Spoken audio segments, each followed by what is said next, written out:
Okay, you're recording.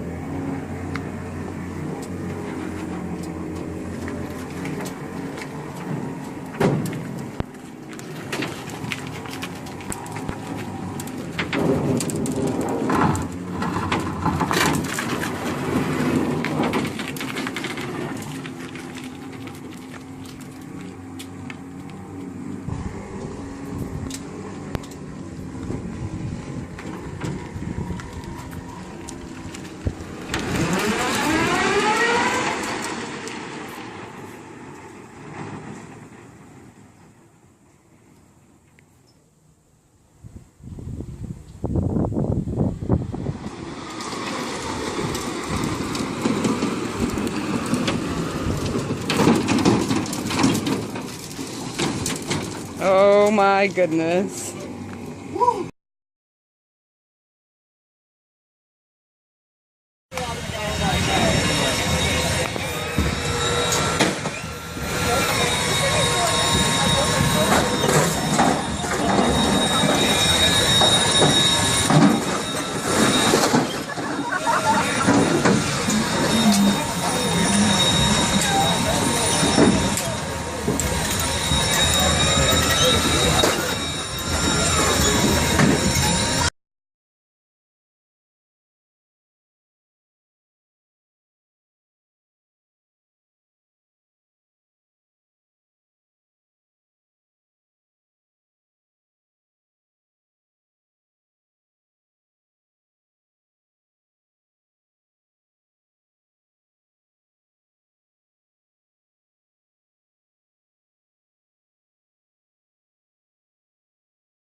Let me just take a video of it.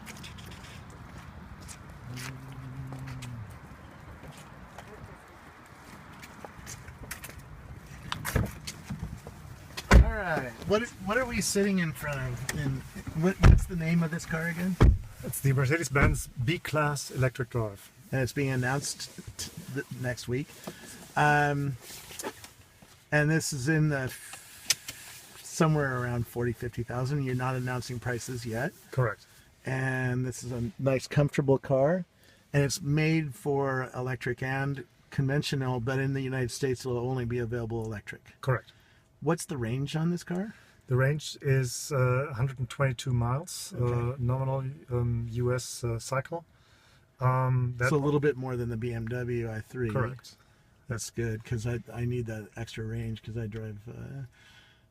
on an average day, I'll drive 50 miles, Yeah. but sometimes I come down to Mountain View, and Okay. it gets close to 100, right? The way you're explaining it, that sounds like the perfect explanation. So we're certainly targeting people who do an average drive per day of, let's say, around 50 miles. It sounds reasonable, and you always want, typical customer wants that extra safety of having additional range available. Yeah. So with the 122 miles of nominal range, you can do your 50 comfortably every day, no matter what conditions are around. And you always have that extra energy available if you need, in case you need it. Yeah, this is also a little bit longer than the BMW i3. Yes. It also feels nicer. It feels like a Mercedes-Benz. Yeah, And that's the whole point of it. What we're trying to do is not just another electric car. What we're doing is let me put on my seatbelt sure. so we can drive. What we're doing is build a Mercedes-Benz, and it should look and feel and touch like a Mercedes-Benz. Yeah. So when you step into the car, it feels normal to the customer who's used to Mercedes. So all your controls, your feel, your materials are Mercedes style. Yeah. And there's nothing to confuse you. So what I just did, I just started the car normal. You get your ready sign here and you're good to go. So you operate your gear shift lever like any automatic, and you just release the brake. And off you go. So nothing to learn about, nothing specific if you don't want to. Yeah. If you're into electric cars, you'll ask about regenerating energy, you'll ask about specific controls and information. And if you want that, if you're into technology, you can get that, obviously. Yep. So various levels of regen energy that you can control via the shift pedals on the steering wheel. We've got 2 driving modes, a standard economic mode and a sports mode. The car's quite powerful. We've got 130 kilowatts, which equals 172 horsepower. Wow. My Prius is 110. So Yes, so this should kick us in the seat, right? exactly. That's quite a bit. If you're up for it. So to just pick it up and off you go. Wow. On the other hand, you can drive very smoothly, very quiet, nice and comfy, and It's a very quiet car for its small size. Absolutely, and that's what we're trying to achieve. We want to provide the Mercedes-Benz comfort and noise and feel. The drivetrain is extremely quiet. We always have the question about electric vehicles being overheard by pedestrians. Yeah. So we added a That's why I play Skrillex in mine. Loud Skrillex. They always hear me coming. So there's an artificial sound generator that sends out a rather low sound towards the front right of the car to alert pedestrians.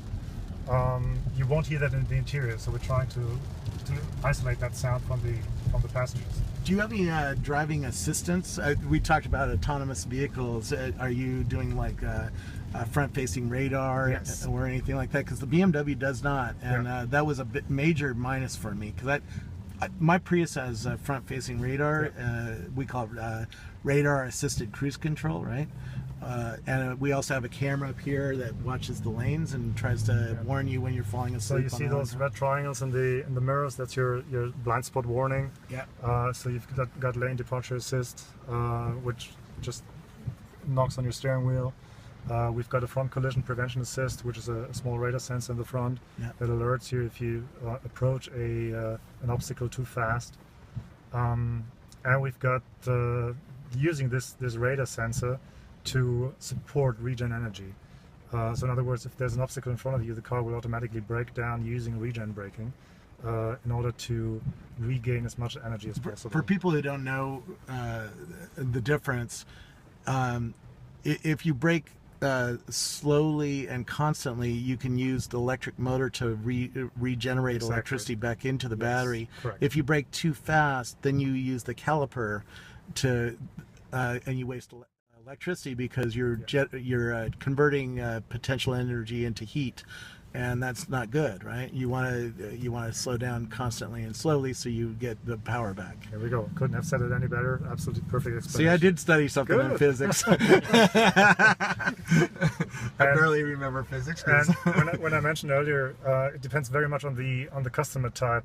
Yeah. People who understand what you just said, they will look after how they operate the car. So they will apply the brakes very, very easily. Is there good visual aids to tell Yes, that you're driving in the most power efficient manner? Absolutely. So we have this large power meter here, which will go into the plus or boost range if you hit the pedal, and then it will go back into the charge mode when you apply the brakes slowly and regen energy. So your goal is always to stay on 0 or underneath in order to regen as much energy as possible. Yeah. And then also this energy flow instrument there will indicate now we're regen energy with the green arrows back into the battery. Now we're pulling energy out of the battery. And you always also have that available on the big screen here. Yeah. To really make it very visual and show what you're doing. Very nice. So that extends your range. If you're a really aggressive driver like I am, you might only get 90 miles out of it. Exactly. Yeah. Okay. And it's really up to your right foot how much mileage. I have a heavy right foot. So how much mileage you can get out of. I'm this half car. German, you know. we were born on the Autobahn. I mean, come on. No, but that's what I said earlier. Having a daily commute of 50 miles is a perfect thing, because then you can really have experience all the fun the car can provide, using all the power. Don't have to think about range so much unless you're really saying, well, today I gotta go 80 miles, and then you look after your consumption. Yeah. One thing when I get into a rental car now is I instantly try to figure out how to Bluetooth enable my phone and get Spotify on and get Waze on and get my phone synced up so I can make phone calls and stuff like that. how deeply are you guys thinking through that process of bringing a smartphone? And which smartphones do you work with? Do you work? I assume you work with Android or iPhone. Yes. What happens when you bring one of those phones into the car? So a couple of things. The functions you just mentioned is normal Bluetooth connectivity, which is standard in the car. Obviously. But it's hard to figure out on some cars. And you're selecting your phone and you go for it. So that's rather simple. Through the central operation knob here, you can just connect. And basically, while you're driving, you shouldn't do it while you're driving, but it's rather easy to connect that. So the other thing with electric vehicles, you've got obviously much more options of providing connectivity with the vehicle. So all the cars are equipped with a communication module as a standard that via GSM communicates with the backend server. So the vehicle constantly sends vehicle information to that backend server, which you can access through your smartphone or through your laptop, and you can get a state of charge of the car.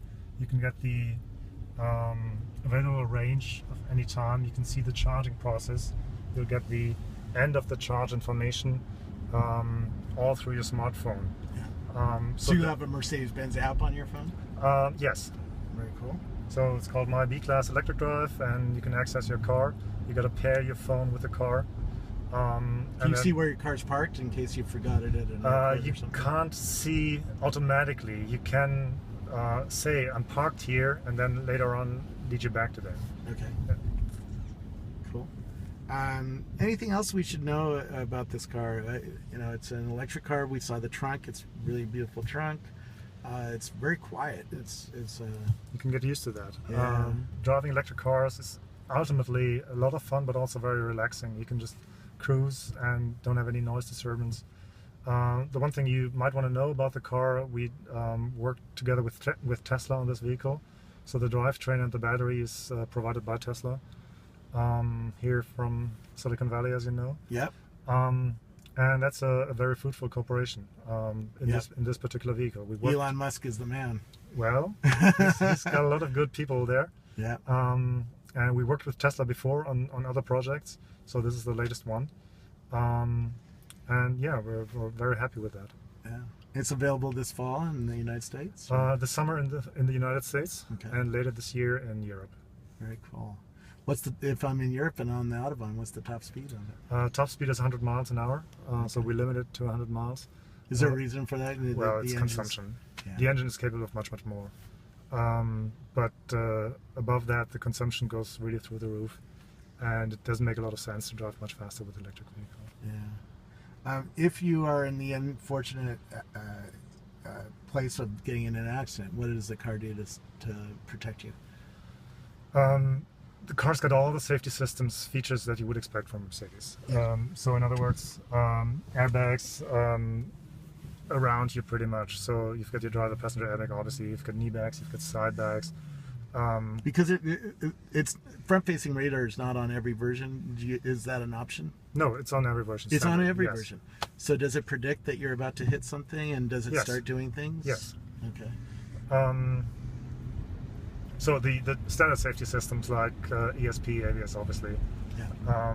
the airbags, and then, as I said earlier, the basic platform of the vehicle is ideal for making an electric car out of it, because it provides a very safe environment for the battery.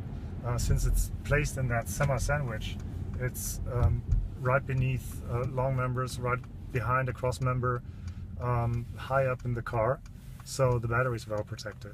Yeah. In other words, passive safety is to the highest standards. We saw that problem with Tesla, that people who would run over something like a metal bar in the road caused a fire. Now they weren't hurt, but that is a problem, and now Tesla's putting a metal plate underneath the batteries to even further protect the battery. Yeah. Interesting.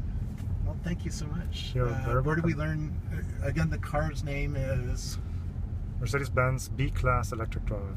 B-Class Electric Drive. So if we do a Google search on Mercedes-Benz B-Class You'll Electric Drive, you'll find all the technical data.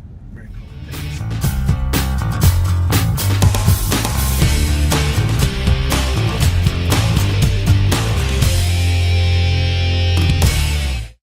All right, we're we're here with EV West in San Diego, makers of high-performance electric vehicles. This is their 1995 M3 race car. I should say what's left of it. They've ripped out all of BMW's running gear and replaced it with twin 11-inch engines made by Warp. This thing's going up Pikes Peak Hill Climb. Boris Said's the named driver, although with the race change, we'll see what happens. We got burnout cams, we got in cams, and we're going to take this thing for a ride. Michael Bream's coming with me because I don't know how to operate this thing. I've driven regular cars with stick shifts, but it's like Star Wars in here. So, you know, I'm going to need some help because numbers come up on the dash that say volts and amps and warning lights. I don't know what they mean. Let's all face it. We've all been in golf carts and scared the hell out of our friends. And what's that, like 10 horsepower? This should be interesting.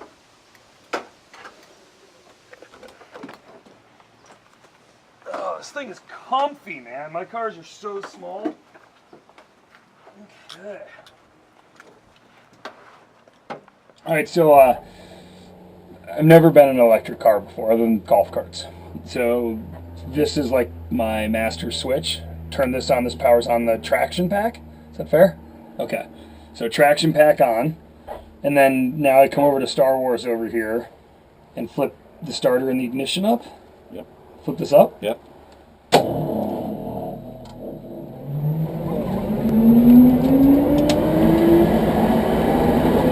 Yeah, dude. Hey, nice job on making this thing easy with throttle response. Oh my god, is that the tire burning out? Wow! Oh my god, dude! Oh. Dude, it just surges! Oh my god! Look at that, it pulls away from a stoplight, no big deal.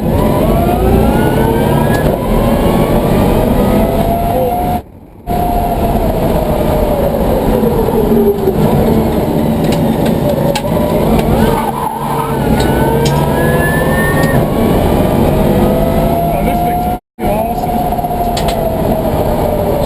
Jesus, dude. It's so smooth, just surges.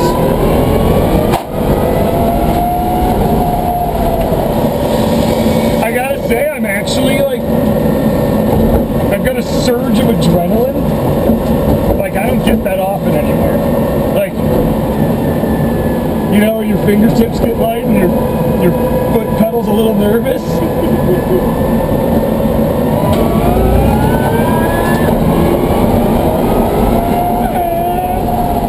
Dude, this thing is so much fun.